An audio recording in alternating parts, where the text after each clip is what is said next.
দেখুন, বড় মা আমাদের মোটামুটি 404-5 বছরের পুরনো আমাদের এই কালী মন্দির, এবং হাজার হাজার মানুষের মনস্কামনা পূর্ণ করে আমাদের মা।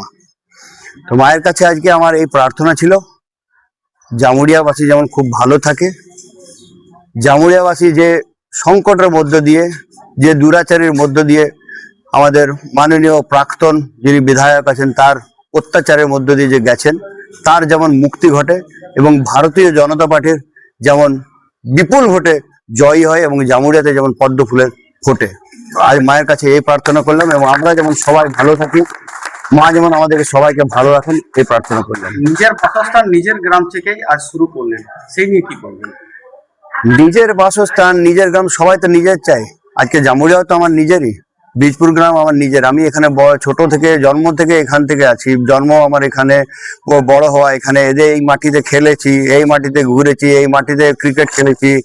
এই মায়ের কালী মন্দিরে কিছু না কমপক্ষে প্রত্যেকদিন যাওয়ার পথে আমি প্রণাম করে যাই। তাই সেই মায়ের কাছে, সেই গ্রামের লোকের কাছে, তাদের কাছে তো আমি সবার কাছে আশীর্বাদ আজকে চাইছি যে হ্যাঁ, জামুরিয়াতে যেমন আমরা বিপুল ভোটে জয়যুক্ত হই, এবং টিএমসির যে সাপ চলছে এখানে, সেই সাপ মোচন যেমন মা আমাদেরকে আশীর্বাদ দিয়ে করেন। একটা বিষয় তো নেই, অনেক কটা বিষয়ই আছে। দেখুন, জামুরিয়ার মধ্যে সবচেয়ে যেটা এখন বড় প্রবলেম সেটা হচ্ছে জল। জলের সঙ্গে দরকার রাস্তা। আপনি যারা এসছেন তারা নিশ্চয়ই আমাদের গ্রামের রাস্তার কি অবস্থা আপনি দেখতে পাচ্ছেন, সেরকম আপনি গ্রামে গ্রামে যান, সেখানে দেখবেন একই অবস্থার মধ্যে আছে। দূষণ সবচেয়ে বড় একটা বড় প্রবলেম। 3 নম্বর প্রবলেম, আমাদের এখানে আপনার চাকরি নেই। প্রচুর শিক্ষিত লোক কিন্তু প্রচুর বেকার। কলকারখানা আছে যারা বাইরের লোক দিকে নিয়ে রেখেছে।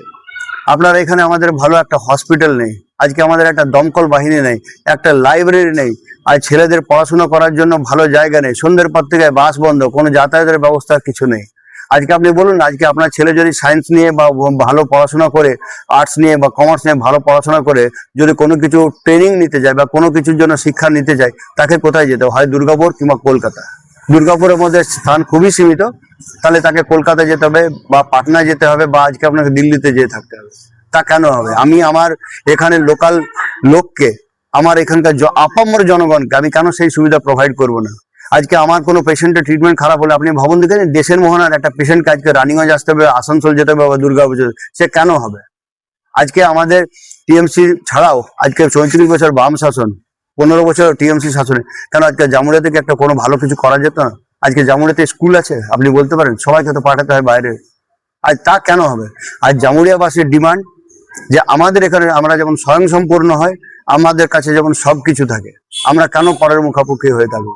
আর জামুরিয়াবাসী হিসাবে, বীজপুর গ্রামের ছেলে হিসাবে এবং এখানকার লোকাল লোক হিসাবে আমি এই দাবিগুলো নিয়ে জামুরিয়াবাসীর কাছে যাব যে আমাকে সুযোগ দিন।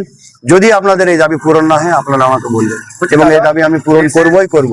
দেশের প্রধানমন্ত্রী নরেন্দ্র মোদী আমাদের এই রাজ্যে এলে মা কালীর নাম নেন এবং মায়ের যে কোনো শুরু করে মায়ের নাম নেন। আজকেও আপনি মা কালীর মন্দির থেকে প্রচার শুরু করলেন, এই নিয়ে কিছু বলছেন?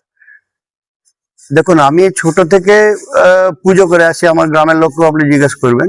তো সেই হিসাবে আমি বাড়ির পুজো যেমন করলাম, তো মায়ের এখানে এখানে এসে পুজো করে তারপরে আমি আজকে আমার প্রচার অভিযান শুরু করছি। তো মায়ের আশীর্বাদ তো চাই। আমার মা যতদিন বেঁচে ছিলেন ততদিন,